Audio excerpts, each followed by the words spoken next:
The forest was silent except for the sound of boots crunching through snow. Corporal Thomas Blackwood of the Royal Canadian Regiment had been separated from his unit for 3 days, moving through the Ardennes in December 1944, trying to rejoin friendly lines. He was exhausted, hungry, and down to his last magazine of ammunition. The German offensive that would later be called the Battle of the Bulge had shattered the American lines and thrown the entire sector into chaos. Blackwood had survived the initial assault that overran his position, had fought his way through encirclement, and had been moving west ever since, always one step ahead of German patrols that seemed to be everywhere. He heard them before he saw them, voices speaking German, the click of weapons being readied, the rustle of movement through brush. Blackwood dropped to the ground behind a fallen tree and tried to assess the situation. He counted at least 8 soldiers moving through the trees in an irregular skirmish line, searching methodically. They were looking for stragglers, isolated soldiers like him who had been cut off during the breakthrough. Blackwood considered his options. He could try to hide and let them pass, but the snow made concealment difficult, and they were searching carefully. He could try to fight, but 8 against 1 with limited ammunition was suicide, or he could run and hope to outpace them through the forest. Before he could decide,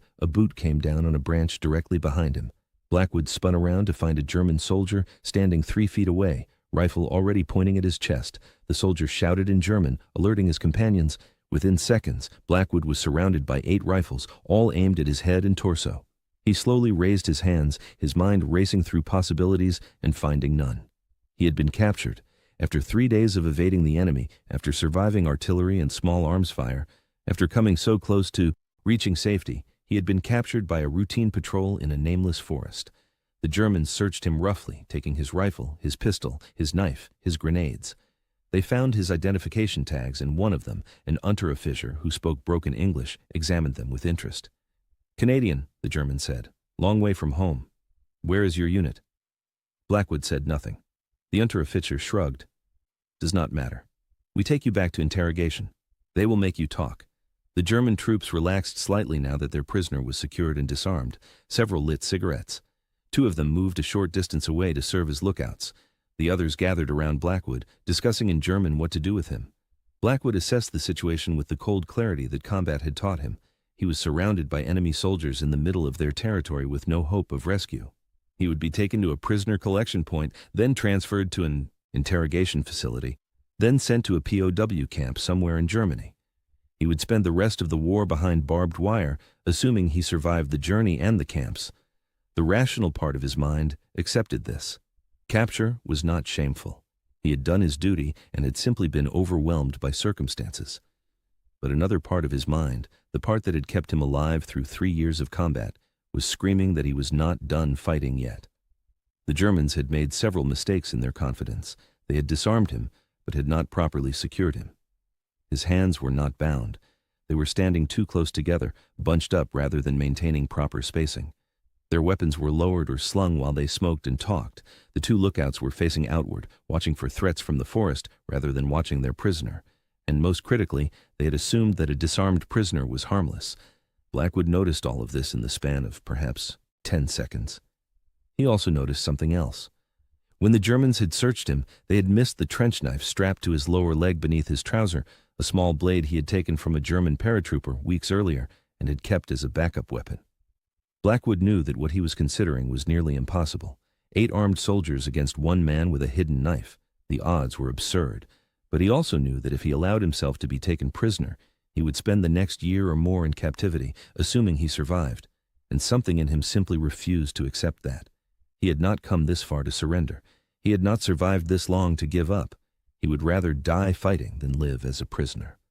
It was not a rational decision. It was pure instinct, pure refusal to accept defeat. He began laughing. It started as a quiet chuckle that made the Germans look at him with confusion. Then it grew louder, a genuine full laugh that seemed completely inappropriate, given the circumstances. The unteroffizier frowned. "What is funny, Canadian?" he demanded. Blackwood kept laughing, doubling over as if the situation was the most hilarious thing he had ever experienced. The Germans looked at each other uncertainly. Had the prisoner lost his mind? Had the stress of being hunted for days finally broken him mentally? The unteroffizier stepped closer, his rifle still lowered, trying to understand what was happening. That was the opening Blackwood needed. He was still bent over laughing when his hand dropped to his lower leg and grabbed the knife strapped there. In one continuous motion, he straightened and lunged at the underoffizier, driving the blade up under the German's ribcage before the man could react. The laughter had disarmed the Germans psychologically, made them lower their guard for the critical second he needed. The under-officer gasped and fell backward, his rifle clattering to the frozen ground.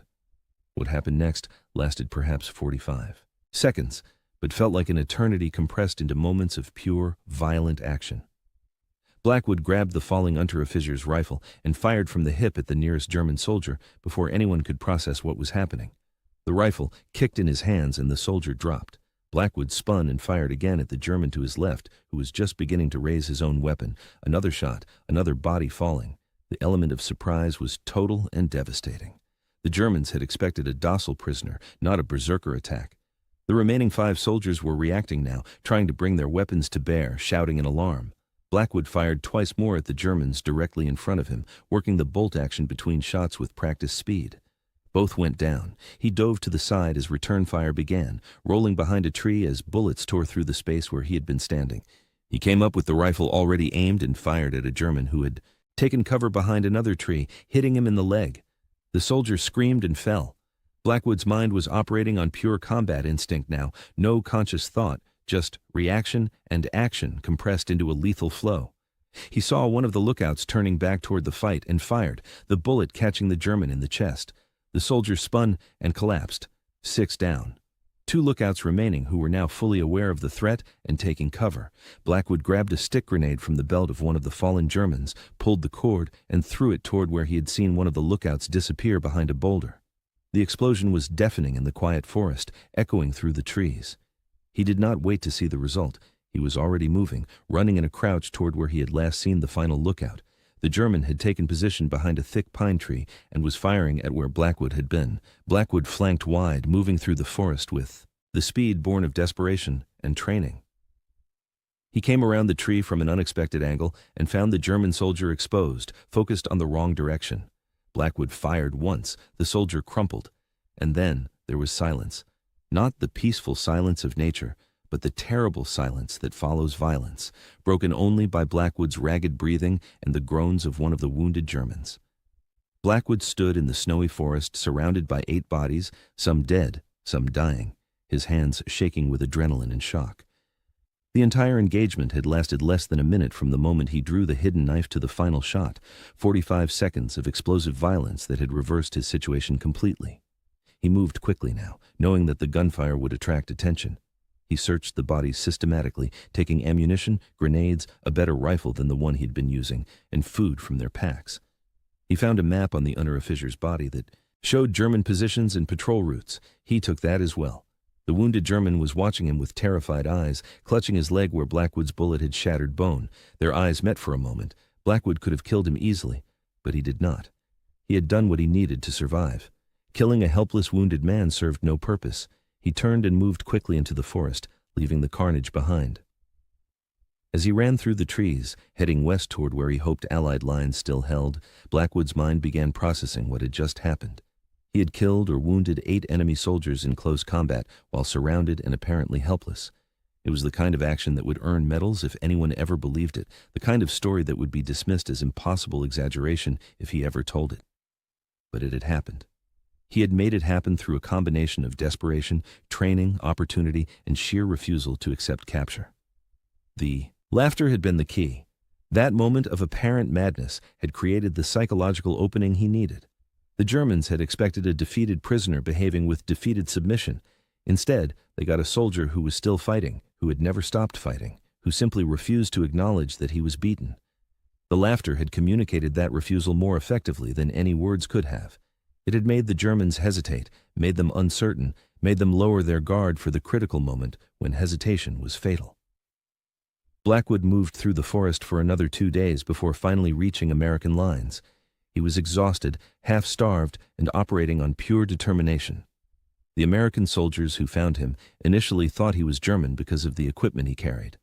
Only when he spoke in English and showed his Canadian identification did they accept that he was friendly.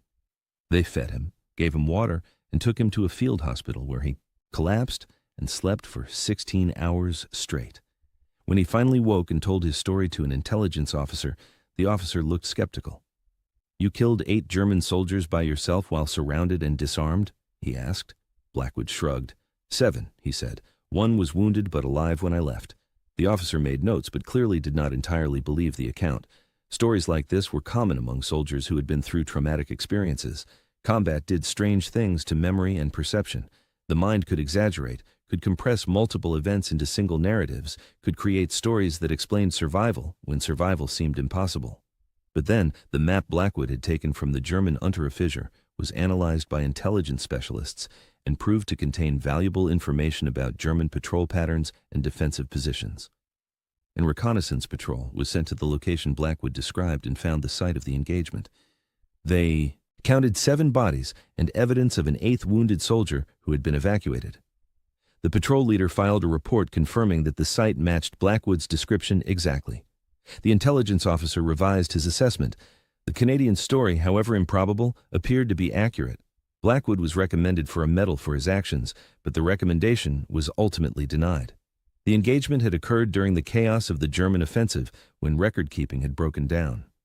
There were no friendly witnesses to corroborate the account beyond the physical evidence found days later. And the nature of the action, killing enemy soldiers after apparent surrender or capture, raised uncomfortable questions about the laws of war, even though Blackwood had clearly been fighting for his life.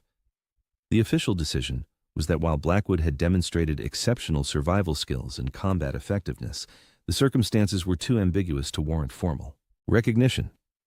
Blackwood did not care about medals. He had survived. He had refused to become a prisoner. He had made it back to his unit and was able to continue fighting. That was what mattered to him.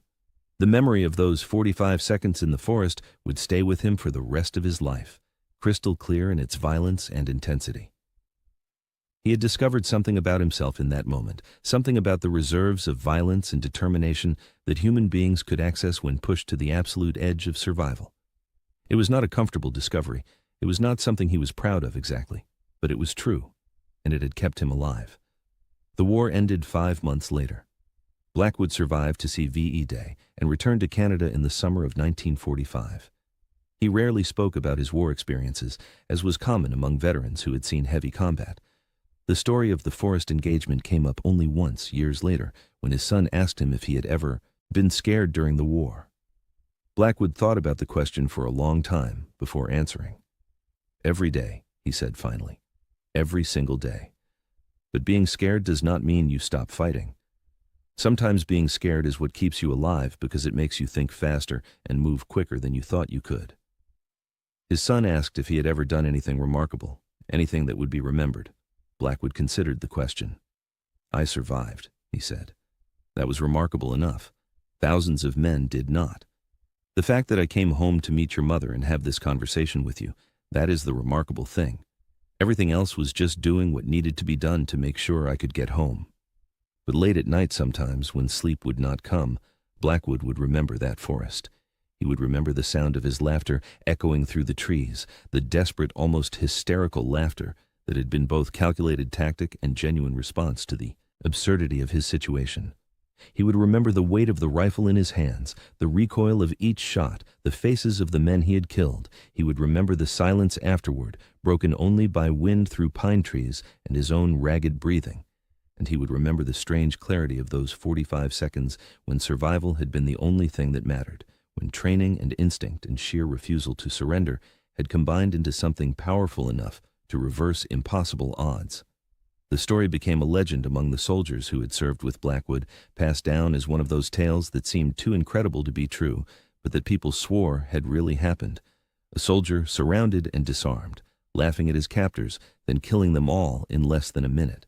It had the quality of myth, of the kind of story that war generates about exceptional individuals doing impossible things. But unlike most such stories, this one had actually happened. The bodies had been counted. The site had been verified. The man who had done it had walked back into Allied lines carrying captured equipment and intelligence that proved the engagement had occurred. The broader truth that Blackwood's story illustrated was about the nature of combat and survival. War creates situations where normal human behavior becomes inadequate, where ordinary responses to danger will get you killed. The soldiers who survived were often those who could access something beyond normal, who could find reserves of violence and cunning and determination that civilized society never requires. This was not comfortable knowledge. It revealed capacities for cruelty and killing that most people preferred not to acknowledge. But it was true nonetheless, proven in 1,000 forests and fields and streets where soldiers fought for their lives. Blackwood's laughter in the face of capture was not insanity. It was a calculated tactic that exploited psychological assumptions and created operational opportunity. His willingness to attempt something with absurdly low odds of success reflected a mindset that valued freedom over safety, that preferred dying in combat to living in captivity. His ability to execute extreme violence in compressed time frames demonstrated training and instinct working together at peak efficiency. All of these elements combined into a moment that seemed impossible but was actually just improbable, the result of specific skills and specific choices made under specific circumstances. The German soldiers who died in that forest had made their own choices. They had become careless with a captured prisoner. They had bunched up when they should have maintained spacing. They had allowed their guard to drop when they should have remained vigilant. Their mistakes had been small and understandable, but in combat, small mistakes can be fatal.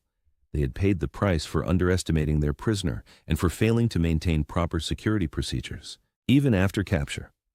It was a harsh lesson, but war was a harsh teacher. The ethical questions raised by Blackwood's actions were complex and remained unresolved. Had he violated the rules of war by attacking after apparent surrender? The question assumed a clarity of status that combat rarely provided.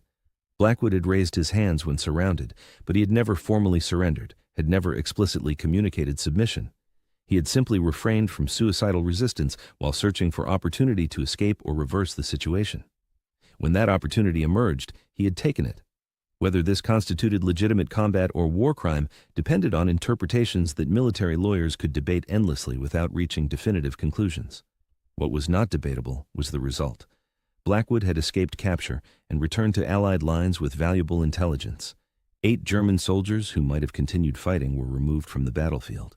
The Canadian soldier who would have spent months in captivity was returned to his unit and continued contributing to the war effort. By purely military metrics, the engagement was an Allied success. The moral complexity was real, but ultimately secondary to the operational outcome. The story of Thomas Blackwood became one of thousands of extraordinary incidents that occurred during World War II, most of which were never officially recognized, and many of which were never recorded at all. The war created countless situations where individual soldiers performed actions that would have seemed impossible under normal circumstances. Some of these stories became famous. Most disappeared into the general chaos of combat, remembered only by those directly involved and perhaps their close comrades. Blackwood's story fell somewhere in between, known to a small circle of veterans but never achieving wider recognition. The forest where the engagement occurred still exists, though the trees have grown and changed in the decades since. No marker commemorates what happened there. No tourist visits the site to reflect on the desperate violence that occurred one cold December day. The bodies were buried long ago in military cemeteries, their deaths recorded in German casualty lists, but with no special notation about the circumstances. The site returned to peaceful forest, silent except for wind and wildlife, giving no indication that it had witnessed one of those concentrated moments of violence that war generates and then erases from the landscape.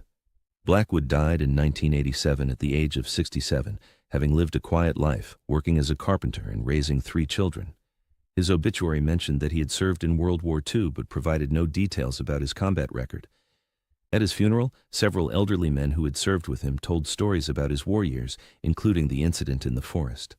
His children listened with a mixture of pride and sadness, realizing that their father had carried these memories alone for decades, never seeking recognition or trying to make his experiences into entertainment.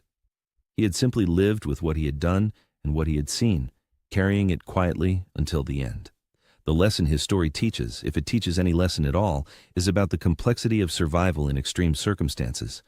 There are no simple heroes or villains in such stories, only human beings pushed to the limits of their capabilities and beyond, making choices that seem clear in the moment, but become morally ambiguous in reflection.